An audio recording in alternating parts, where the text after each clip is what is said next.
Welcome to the Deep Dive, where we unpack complex ideas, cut through the noise, and really give you the shortcut to being truly well-informed. Yeah, getting straight to what matters. Exactly. Today, we're tackling a topic that's absolutely critical for anyone with a big idea, maybe a vision for a new product, or even just, a nagging problem they want to solve. Mm-hmm. It's all about how to navigate the incredibly risky waters of launching something new. We've all seen it. Brilliant concepts, huge investments of time, money, only for a product to launch and, well, just miss the mark entirely. It happens far too often. So what's the secret weapon? What's the strategy to minimize that risk and actually validate your vision before it's, too late?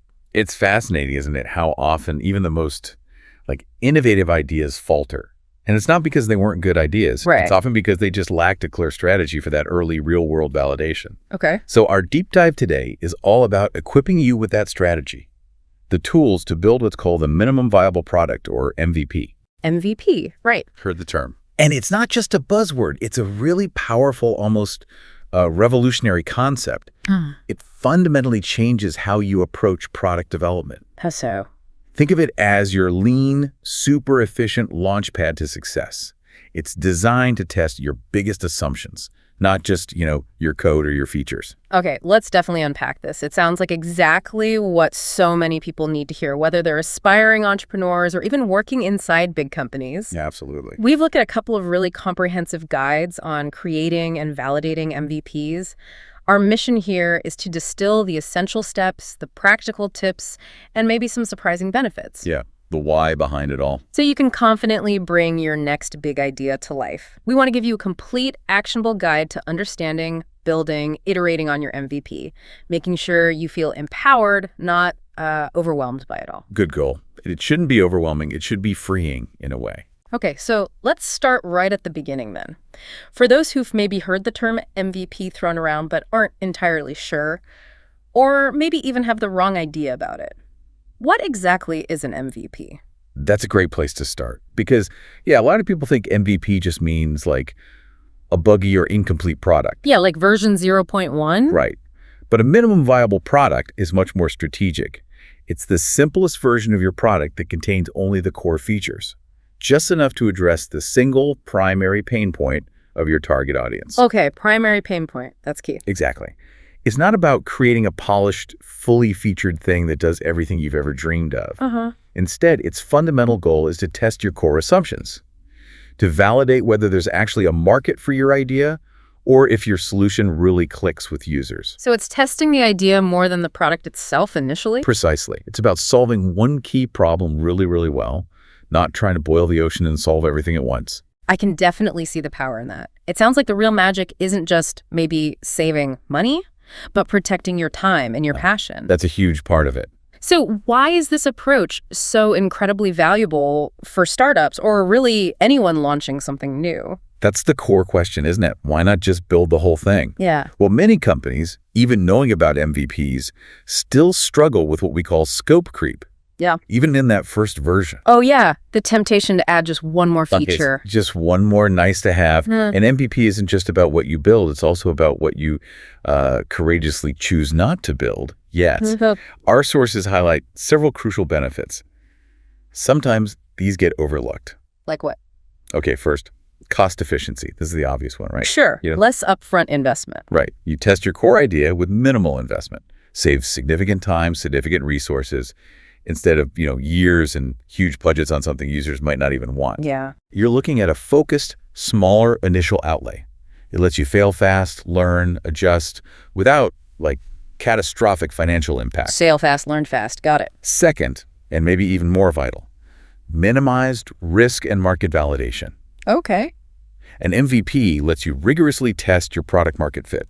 You release a basic version to real users, and you quickly find out if your idea has real traction. So do people actually need this? Exactly. Do they want it? Okay. Before you commit further, it hugely reduces the risk of outright failure because you're gathering actual evidence, not just running on gut feelings or, internal biases. That makes sense. Well, Speed to market. In today's world, being fast, or at least responsive, is huge. definitely. An MVP gets your product into users' hands really quickly. You gather immediate, actionable feedback way faster than a long traditional development cycle. So quicker learning, quicker changes. Quicker iteration, exactly. Which leads to the next point, learning and iteration. An MVP isn't the end goal, it's a tool, a powerful tool for continuous learning. Like a built-in feedback loop. It basically transforms product development into a kind of scientific experiment. You get deep insights into what your audience actually wants and needs, what really solves their problem. And that guides you to build a better final product based on real-world use, not just assumptions that might be totally off. Less guesswork. Far less. Yeah. And finally, better decision-making. With real data, real insights from real users, you can make incredibly informed, data-driven decisions. Right. About your product's direction, its features, even its core value. It shifts decisions from subjective opinion, I think users want this, to objective evidence, users are actually doing this. So it sounds like the MVP isn't just about launching a product, it's really about launching the right product. That's a great way to put it. And doing it smartly, with agility. You're building like little experiments to check your big ideas instead of one giant risky bet. Precisely. You're de-risking as you go. Okay, so we get the what and the why. But, for many people, going from that brilliant idea to a working, validated product can feel, well, daunting, like hacking through a jungle. It definitely can feel that way. But our sources, thankfully, lay out a clearer path. They break it down into 7 essential steps. Think of it as your map through that product wilderness. Exactly. And what's really crucial to remember as we go through these steps, this isn't just a straight line. Okay. It's a cycle, an iterative loop, like a feedback system that keeps refining your direction in that wilderness. Each step informs the next, pushing you closer to something that people genuinely want. All right, let's walk through them. Step 1, identify the core problem you are solving. This sounds foundational, almost obvious maybe, but I bet it's easy to get wrong. It is foundational and yes, deceptively simple. But getting it wrong here undermines everything else. Every truly successful product, it addresses a specific important problem for a specific group. The key word there is specific. You need to clearly nail down the core problem your product solves and for whom. And it shouldn't be just a minor annoyance. It needs to be a real pain point that your target audience is actively looking for solutions for, or maybe, just tolerating right now. So how do you get specific? You got to ask the tough questions. What exactly is the problem? Why does it deeply matter to people? Who experiences it? Don't just think demographics like age or location. Okay. Think psychographics. Their values, attitudes, interests, lifestyle. How do they experience this problem? How are they solving it now, if at all? And crucially, why is your solution really better or different? Gotcha. Can you give an example? Sure. Like for a fitness app, the problem might not just be people want to track workouts. That's too broad. Okay. It could be more refined. Like active individuals find it frustrating and really time-consuming to manually log diverse workout data across multiple apps or spreadsheets. This leads to inconsistent tracking and ultimately demotivation. Okay. That reframes it from just needing a feature to solving a real user struggle. Exactly. It connects to the why. That's a powerful shift. So once you've zeroed in on that core problem, you can't just assume your solution is the magic bullet, right? Absolutely not. Assumptions are dangerous here. Which leads us right into step 2. Conduct thorough market research and understand your audience and develop hypotheses. What does this deep dive look like? This step is just critical. It ensures your MVP is solving a real problem, not just one you think exists in your head. Right. No relying on guesswork. None. This means you need a mix of research methods. Well, start by talking to actual potential users. Do qualitative stuff like one-on-one interviews. Ask open-ended questions. Understand their needs, their frustrations, their desires, their underlying motivations. Don't just ask what features do you want. Ask about their current struggles. Okay, talk to people. What else? Quantitative research, too. Surveys can give you broader insights on preferences, trends, then competitor analysis. Look really closely at existing solutions. What are they doing well? Where are they weak? Where are the gaps they completely miss? This helps you differentiate. Find your unique value. Makes sense. Know the landscape. And then create user personas. Develop detailed, almost vivid profiles of your target users. Give them names, jobs, describe their routines, goals, challenges, how they currently deal with the problem. These aren't just made-up characters. They represent real segments of your audience. Helps you empathize, design for them. Okay, personas. And the hypothesis part. Right. Based on all that solid research, now you can form clear, testable statements, predictions about how your product will solve the problem. Like a scientific hypothesis. Exactly. Think. We believe that by building feature X, this specific user persona will achieve this specific outcome because it solves their specific pain point. For example, we believe remote marketing teams will find a 20% productivity boost by using an app that lets them easily assign and track content tasks visually in one place because it eliminates communication bottlenecks and clarifies who owns what. Got it. Specific and measurable.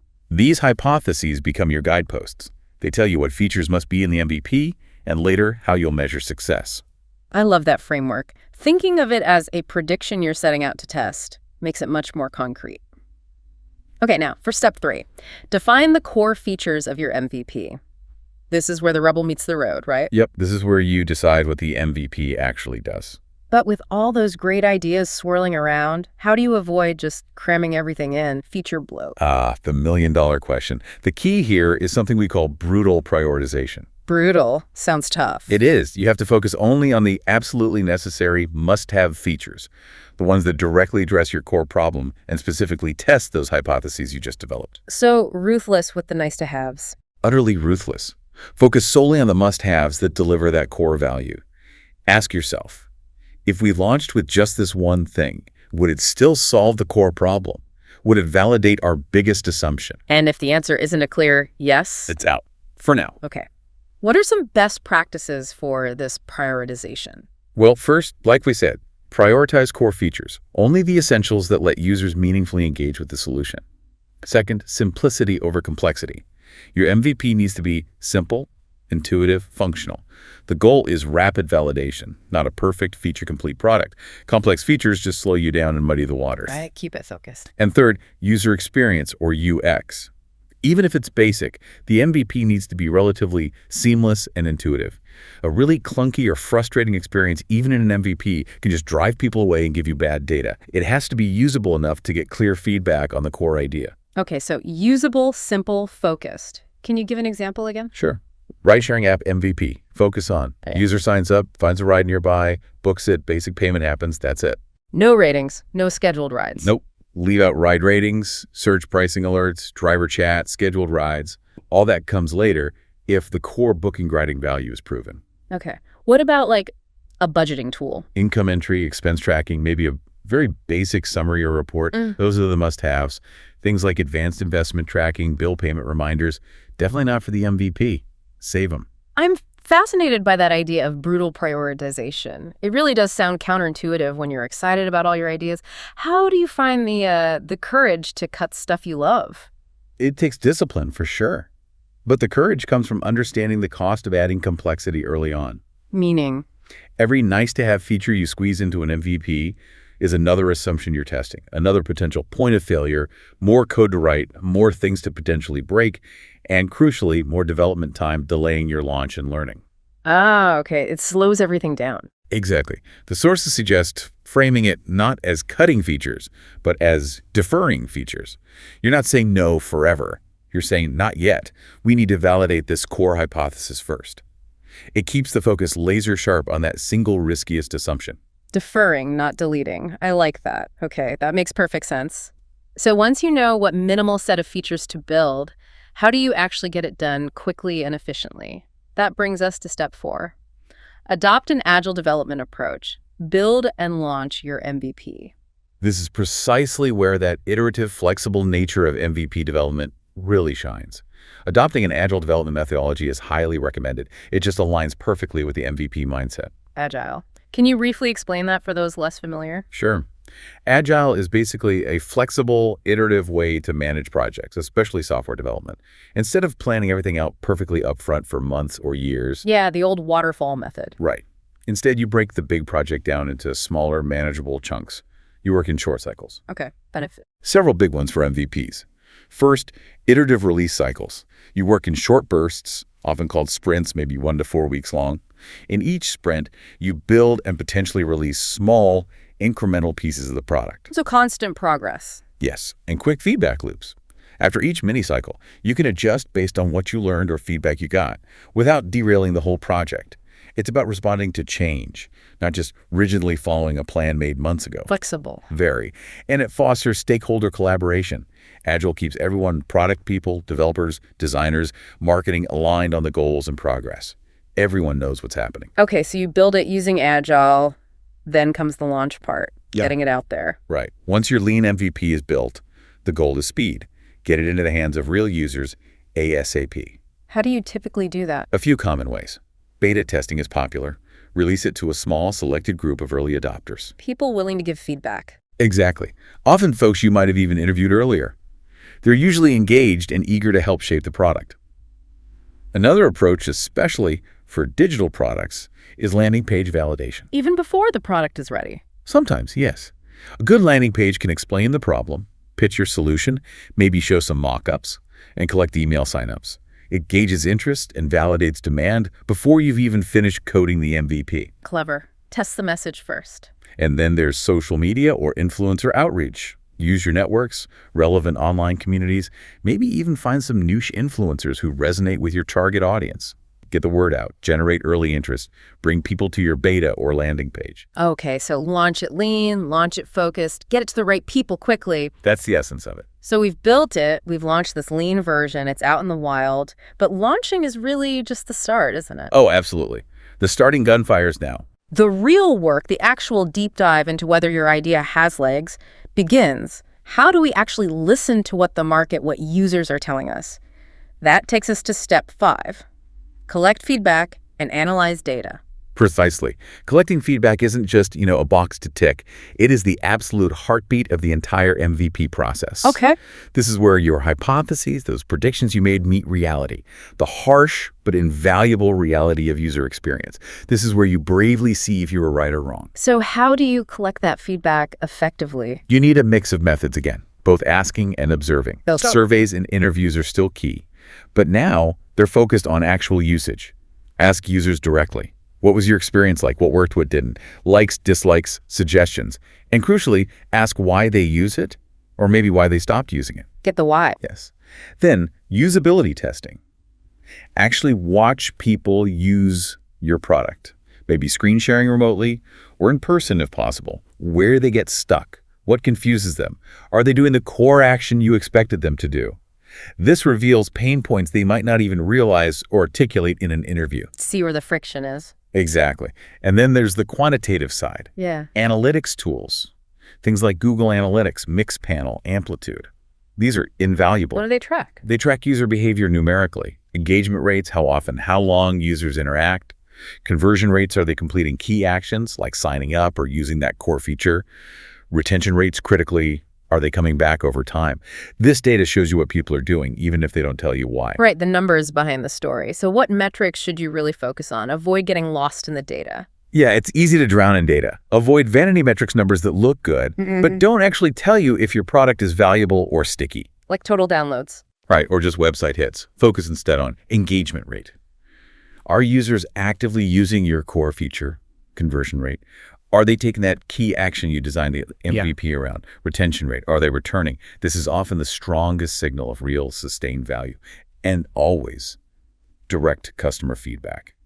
The qualitative stuff, the why, from surveys and interviews that explains the numbers. Okay, engagement, conversion, retention, and the why. That's a critical distinction, separating vanity from actionable insight. So once you've gathered all this great feedback, this data, what does it actually mean to iterate in step 6? Iterate based on feedback. Sounds like more than just fixing bugs. Oh, definitely more than bug fixing. Iteration is about continuous, informed improvement. You use all that data you collected, the quantitative what and the qualitative why, to refine your product. How do you mean refine? Think of it like a sculptor working with clay. Each piece of feedback, each data point helps you chip away at what isn't working, strengthen what is, and mold the product closer to what users actually need. So this could mean tweaking existing features, maybe making a button clear, simplifying a workflow. It could mean improving overall usability based on where people got stuck. Or it might even mean removing features that users ignored, found confusing, or just didn't find valuable. Removing features, that takes guts too. It does. But if the data shows nobody's using it or it's causing confusion, it might be subtracting value, not adding it. Makes sense. Example. Sure. Let's say your analytics show a huge drop-off rate on the Create task screen in your project management app. Okay. And your interviews reveal users found it confusing or took too long. Your iteration wouldn't be to add more options.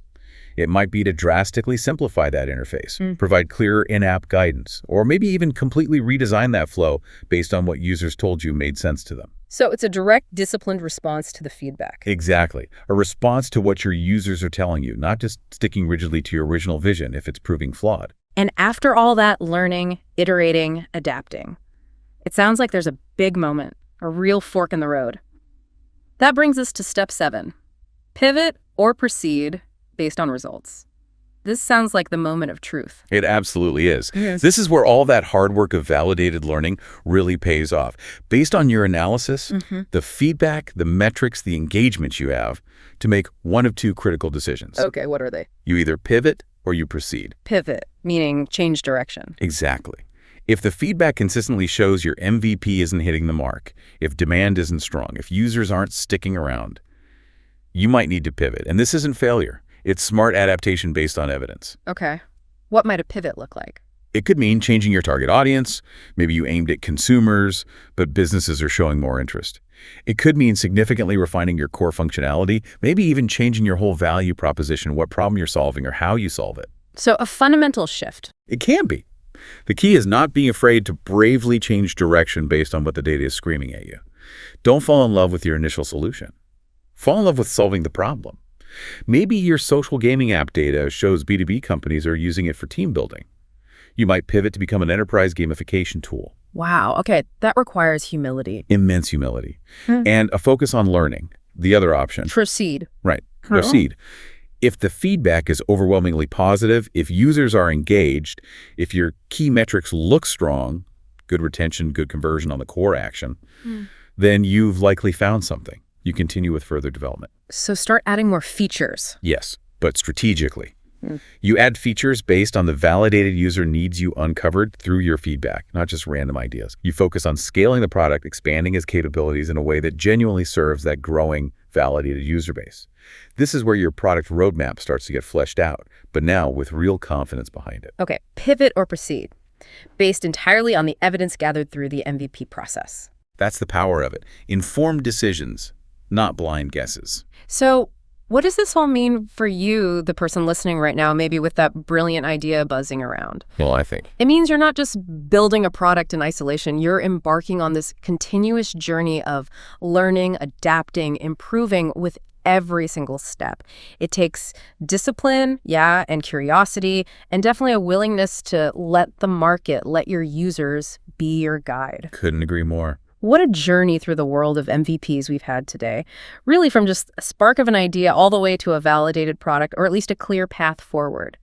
This deep dive has hopefully charted a course for you through those sometimes thrilling, sometimes treacherous waters of minimum viable products. Hopefully more thrilling than treacherous now. Right.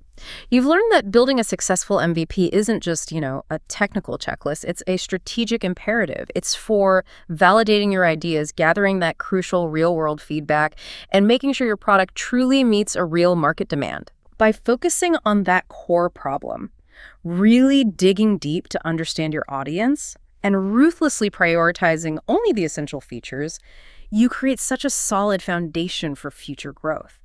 And you avoid so many of those common, painful, costly pitfalls. And that foundation, built on evidence, is so much stronger. It really raises an important question, I think, for you listening to consider as we wrap up. Okay. In this world just flooded with new ideas, new products, what's the one assumption about your product idea, the one you hold dearest maybe, that you're most afraid of being wrong about? That's a challenging question. And then how could an MVP, this process we've talked about, help you bravely and efficiently test that specific assumption out in the real world? That is a powerful thought to leave with you, a really practical application. Remember, the MVP process isn't just about building something small or lean. It's about fostering a mindset. Exactly, a mindset of learning. Continuous learning, adaptation, improvement. It empowers you ultimately to build products that your customers actually want and genuinely need. Which is the goal, right? Absolutely. Until next time, keep digging deeper into the knowledge that helps you thrive.